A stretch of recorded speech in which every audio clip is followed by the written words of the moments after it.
We're covering in large part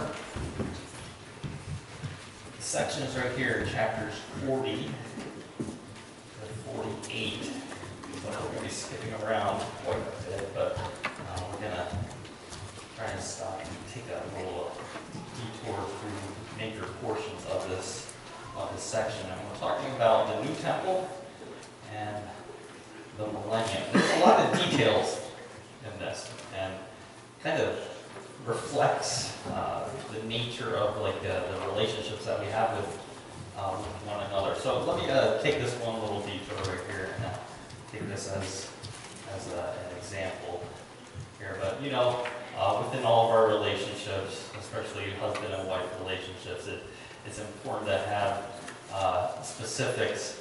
When you have these relationships, we treat each other with special deference and with understanding. And so, this is a classic example of how the dynamics of our relationships go. But I take this one example right here.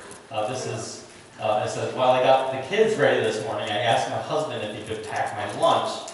And this was one of the items that he packed. So, he packed the lunch, with this fancy piece, I don't know, it was right there next to the tuna or something, but I don't know. Anyway, it could work. I'm pretending to have. While I got the kids ready, last night I asked my husband to put some spaghetti on the stove so I could start dinner when I got home. I came home to this. Right there. Poor guy. I asked my husband to pick up 6 potatoes. He picked up 6 potatoes, right guys? He picked up potatoes. You got to defend him on that. And I like this one. This is the best one, I think, right here. I was running late, so I had asked my husband to peel half the potatoes and put them on the broil. And I'd be home soon after I finished dinner. And when I got home, this is what I found. He peeled half the potatoes, okay? So, poor guy. I don't think it was the same guy with these. Wasn't it Dean? Who had what was that? Banana? What happened? That just popped in my head. They got 10 bananas and yeah. they got 10 bunches. Oh.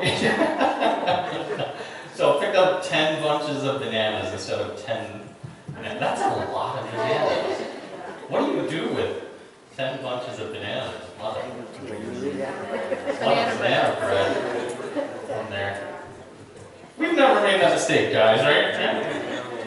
No, okay. But here's the thing, is that it's in the details. And that's what we're going to find out right here in chapters 40 to 48 of Ezekiel, is that Ezekiel, he spends a major portion of these chapters in discussing the details of this millennial temple and of the Holy Land. And the way that he describes it, it's very specific of how the dimensions are laid out, how the Holy Land is laid out, how the courtyard is all expressed right there, and it's in very fine detail all throughout these chapters. And so, from last week, when we were talking about, let's get a good idea of where our timeline is. So the tribulation period ends with the second coming of the Lord, and the Lord comes from heaven, his feet touch down. We're going to talk about this in just a second, but he comes and wipes out the invading armies of the world gathered there at the battle or the campaign of Armageddon. And very soon thereafter, he establishes his 1,000-year reign. And from there, we understand that there's going to be some difference in how this world operates and how his reign here on this earth will be reigned in righteousness and in holiness. And so for 1,000 years, he'll reign here on this earth. During that time, we are described what this new temple that he will establish here on this earth, what it will look like. Now, I'm going to show you a little video clip, and this comes from actually a Jewish source. And so a lot of the language that they use throughout this little video clip, it describes someone who hasn't seen the fulfillment of their Messiah. You know, they haven't accepted the true Messiah of Jesus Christ. But this is a description from a Jewish source as to what this Ezekiel's temple will be like when the Messiah comes and to establish his kingdom here on this earth. And so take a look, and this is a description of what the temple area will look like in the millennium. And the hand of God was upon the prophet Ezekiel, and he brought him from Babylon to Jerusalem, and placed him on a high mountain. There he was shown a vision of the future temple that will bring peace and harmony to the world. In the vision, an angel spoke to Ezekiel and said, "Son of man, pay attention to all that I am about to show you, and teach it to the house of Israel." The angel took Ezekiel through the entire temple and measured its chambers and courtyards, its walls and its gates.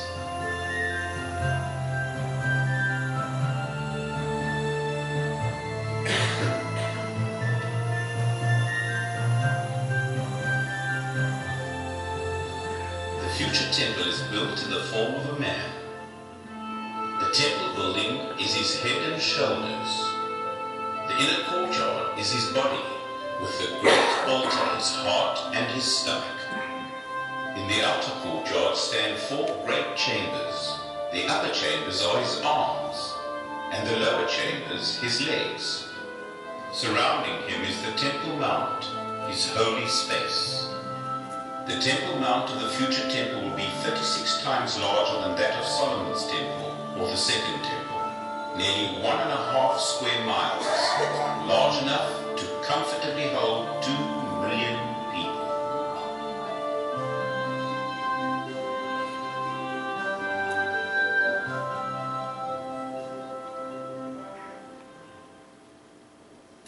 So that is a little overview of what chapters 40 to chapter 43, what the new temple will be like during the millennium. Now, last week we talked about in chapter 43 how the glory of the Lord will return back to the temple, and I just ran out of batteries, so I'm gonna switch over for a second. But in chapter 43, it said, you recall that the glory of the Lord returned to the temple, and that Ezekiel, in deference and in honor of what was occurring there, fell on his face in honor and in worship of the Lord and his return to the temple. 1 second here. Did I advance the slides? Okay. Let's go back. Oh, in the right direction. Okay. All right. Good. Now, when we go. Happy day. Now, when the Lord returns before the millennium, at the second coming of Christ, there at the Battle of Armageddon, it says in Zechariah chapter 14 and verse 4, it says that in that day, his feet will stand on the Mount of Olives. Now, you recall in the book of Acts that Jesus said that I will return the way that I have left. So you recall that Jesus ascended up into heaven after the resurrection, ascended up into heaven from the Mount of Olives. He's going to return back the same place that he left. Zechariah 14 verse 4 says, "In that day his feet will stand on the Mount of Olives, which is in front of Jerusalem on the east. And the Mount of Olives will be split in its middle from east to west by a very large valley, so that half of the mountain will move toward the north and the other half toward the south." Okay? Now, we talked about this when we were studying in the book of Revelation, but we recall that today, over in the Holy Land, we look at the east, the eastern gate. And so Jesus was to return to the eastern gate, and then, the Muslims, after they had ransacked the city of Jerusalem, they realized, the Messiah is coming back, so we need to block him from returning. So what they did is that they took the eastern gate and put a whole bunch of bricks in it to stop the Messiah from returning. And on top of that, they put a whole bunch, they buried a lot of dead bodies. This is looking out from the eastern gate. You see this area towards the Mount of Olives, and over in front of the eastern gate you have burial places. So they're thinking, okay, the Messiah's coming back, maybe we can stop him, let's block up the gate, let's put a bunch of bodies here, because if he's a Jew, he doesn't want to walk through the bodies. But what's going to happen is that there's going to be an earthquake that will occur, and it will split the Mount of Olives in two, and so that he has direct access straight into the city right there. Now, what we know from geological charts that today there is a fault line running throughout the Middle East, and it kind of surrounds the entirety of the Arabian plate of the Middle East. And then this fault line also runs straight through the nation of Israel. And guess where this fault line runs? It runs straight under where?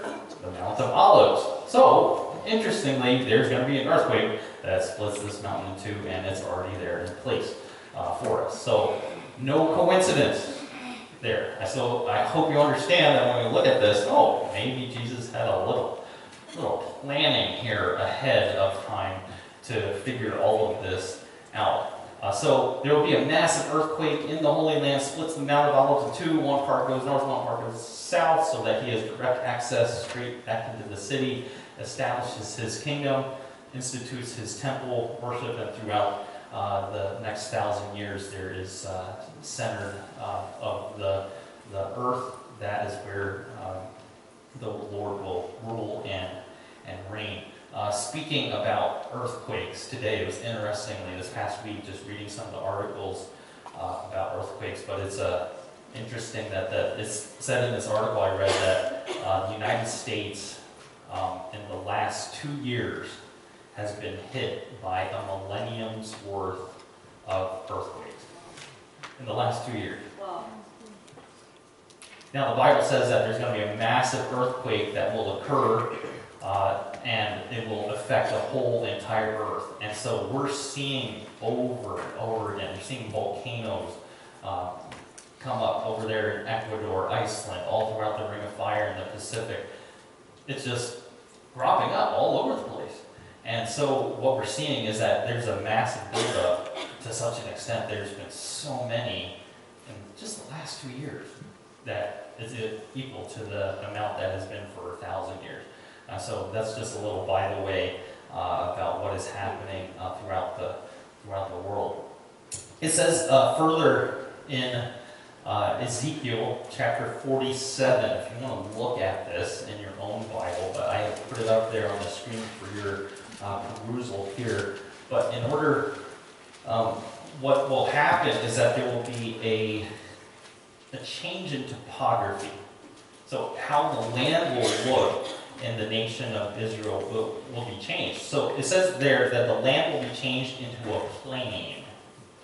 So you look at Israel today, it's kind of rocky, hilly, kind of like the Badlands out here, kind of similar features there. But the land will be changed into a plain from Geba to Rimnon, south of Jerusalem. But Jerusalem will rise and remain on its site from Benjamin's gate as far as the place of the first gate to the corner gate, and from the tower of Hananel to the king's wine presses. People will live in it, and there will no longer be any curse, for Jerusalem will dwell in security. Let's look at specifically here 47 verse 13 in Ezekiel and talk about how this land, how the topography of the land will be changed. Verse 13, Ezekiel 47, this is what the sovereign Lord says: divide the land. So we already have this land that's already flattened, according to Zechariah, but now here, this land will be divided in this way for the 12 tribes of Israel. The descendants of Joseph will be given 2 shares of land. Otherwise, each tribe will receive an equal share. And I took a solemn oath, and I swore that I would give this land to your ancestors, and I will now come to you as your possession. Now, through verses 15 through 20, it talks about the specifics of how this land will be divided. Now, verse 21, pick up there, divide the land within these boundaries amongst the tribes of Israel. Now distribute the land as an allotment for yourself and for the foreigners who have joined you and are raising their families among you. So I want you to imagine this is the land flattened out, earthquake, and now it's become a great plain. God recreates the nature of what it's going to be like there in the Holy Land. And you recall just in that little city that we just had seen in that little clip, that could house 2 million people just in that one big square. Now you have this large area kind of flattened out for the Lord to house his people. And now this is the interesting thing right here. And I want us to go back here further to the book of Genesis. Okay, so keep your finger right there in Ezekiel chapter 47 and 48, because we're going to come back there in just a second. But the book of Genesis, chapter 15.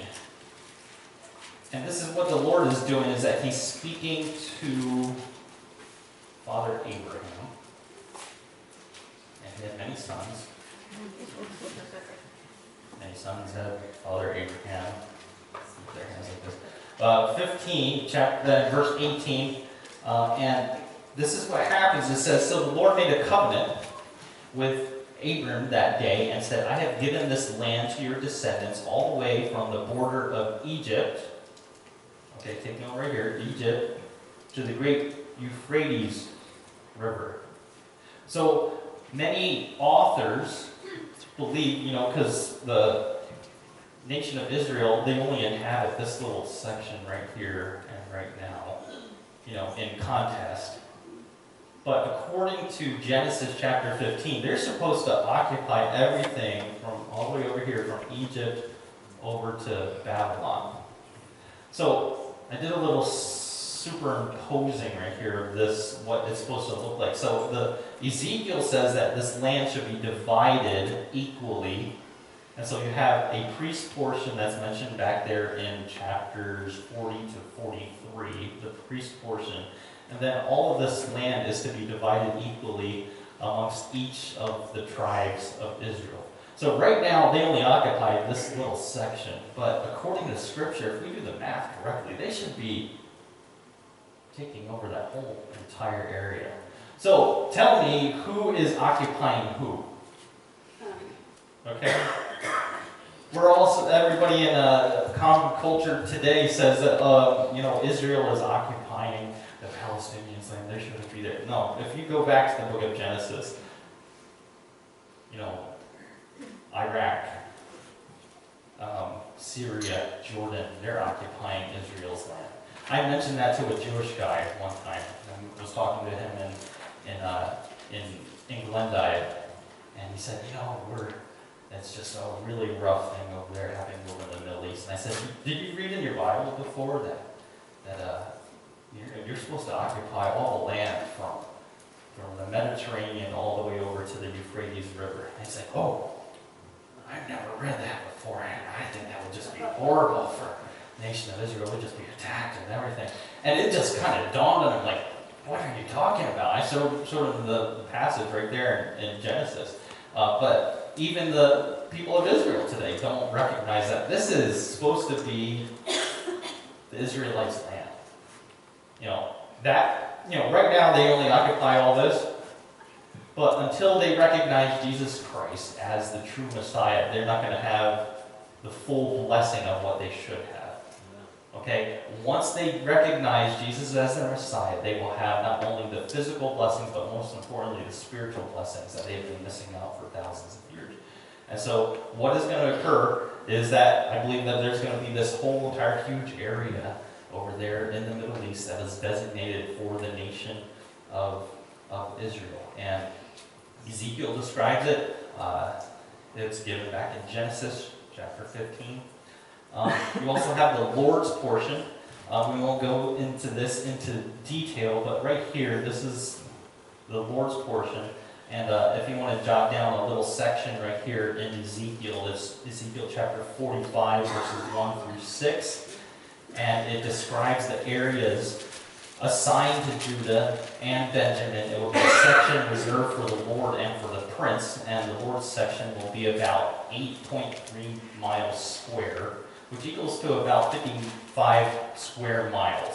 That this one little section that's set aside for the priests and for the Lord Himself, right there in the heart of the Holy Land.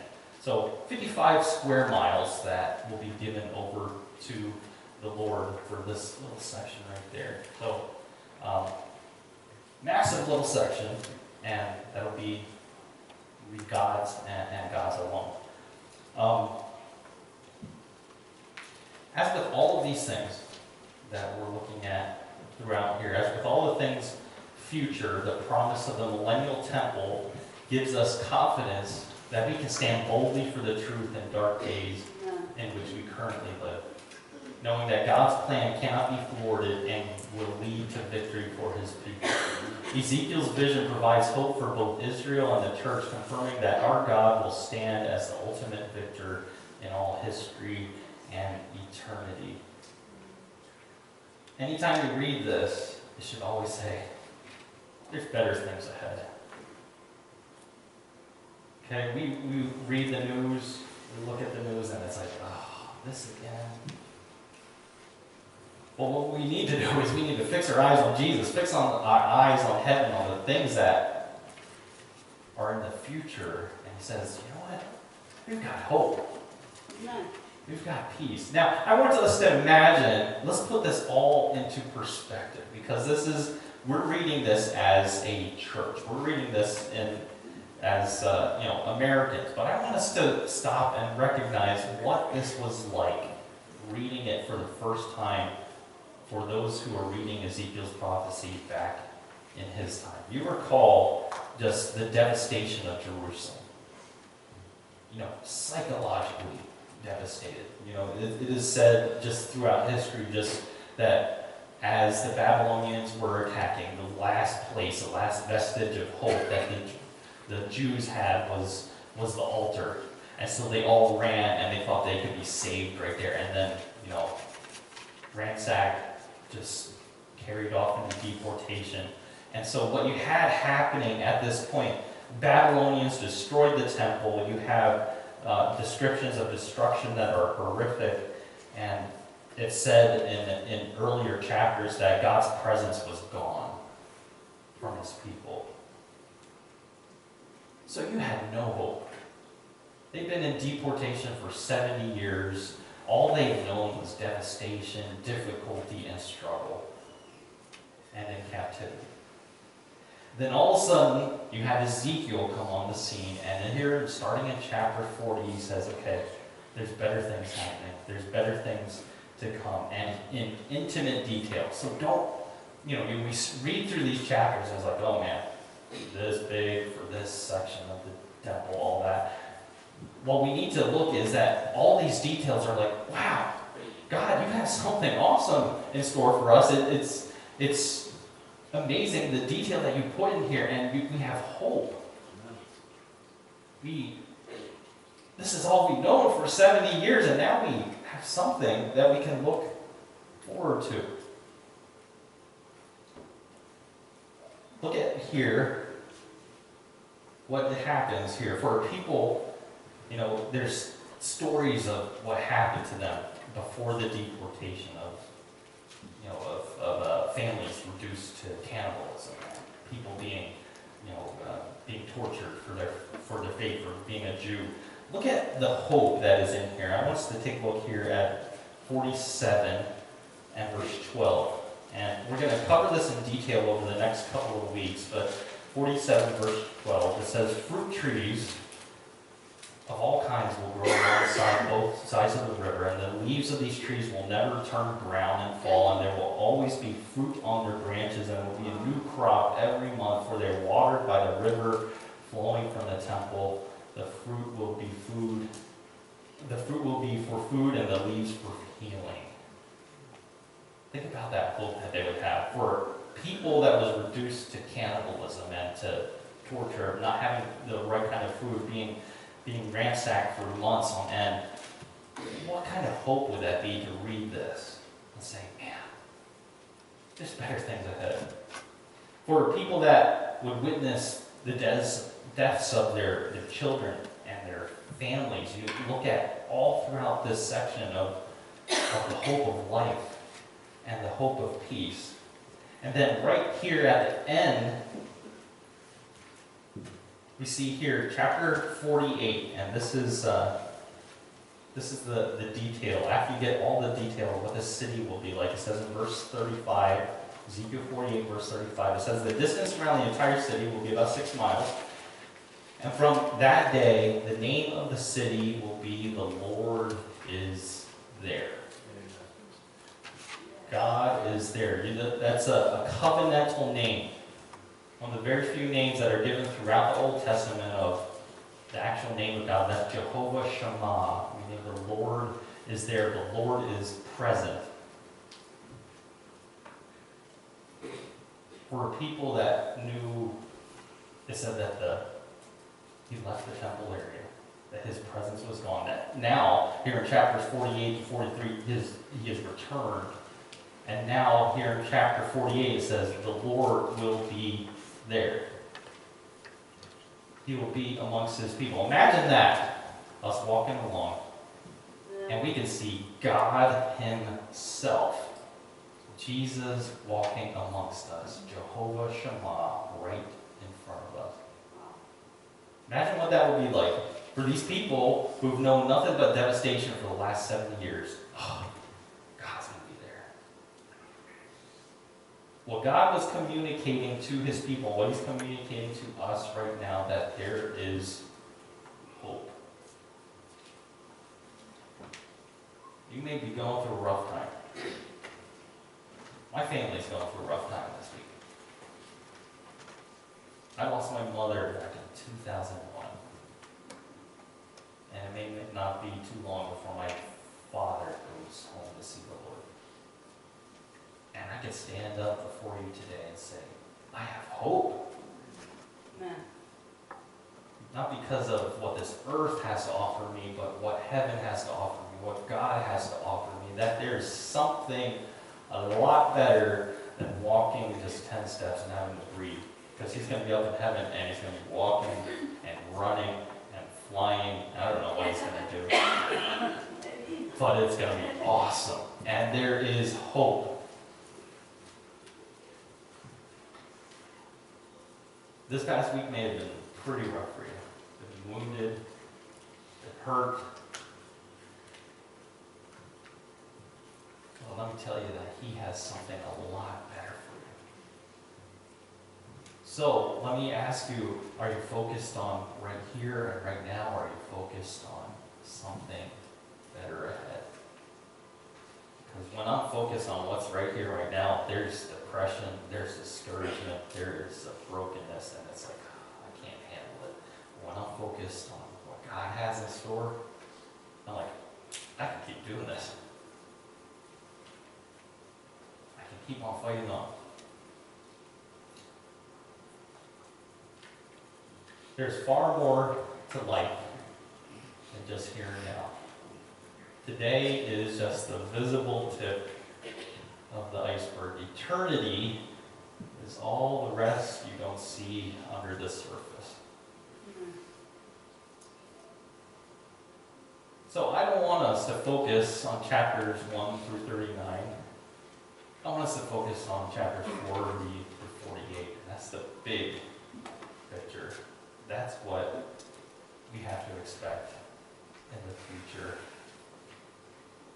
It is said a number of years ago, researchers performed an experiment to see the effect hope has on those undergoing hardship. And so they said 2 sets of laboratory rats were placed in separate tubs of water. The researchers left one set in the water and found that within an hour, all of them had drowned. The other rats were periodically lifted out of the water and then returned. When that happened, the second set of rats swam for over 24 hours. Why? Not because they were given a rest, but because they suddenly had hope. They had hope.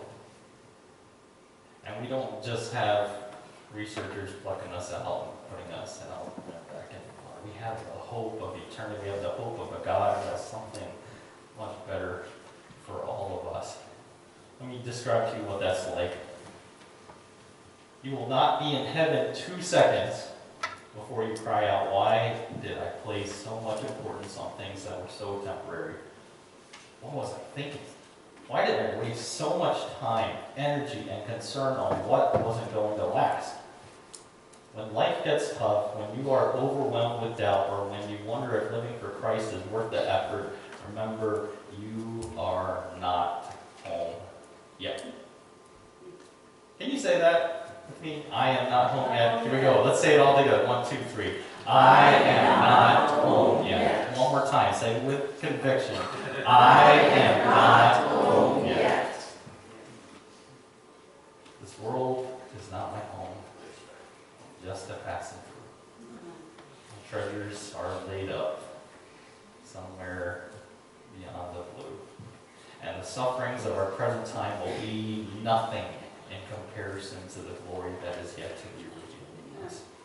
Romans chapter 8, verse 18. Keep your eyes on heaven. It's not going to disappoint you ever, ever, ever. Amen? Amen. I'm going to invite the gals to come here at this time. We're going to sing a song together. It's connected right to this presentation right here, Jerry. But my hope is built on nothing less than Jesus' blood and righteousness. I dare not trust the sweetest frame, but wholly trust on Jesus' name. Will you stand with us? This is Cornerstone. Okay, let's sing this out. Just offer it as a prayer to the Lord.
Lord, thank you that we have a hope that is not built upon the sinking sands of this earth, but we have a hope that is built upon the cornerstone, the rock of righteousness, which is Jesus Christ.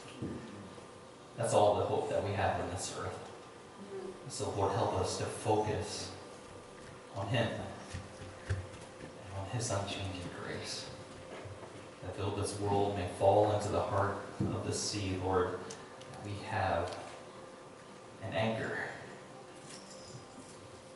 We have a peace, a rest, a hope. When all things fail, Lord, you will never fail. We trust in that today, Lord.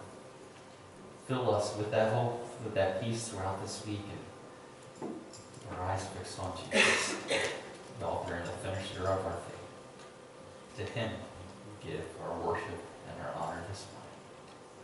Thank you, God. Dismiss us now with your blessing. Bless this week, all that is said and done. Until next time, Lord, may the gospel of peace be made known on our lips and in our feet. We love you. We pray all this in Jesus' precious and holy name. And all the God's people said.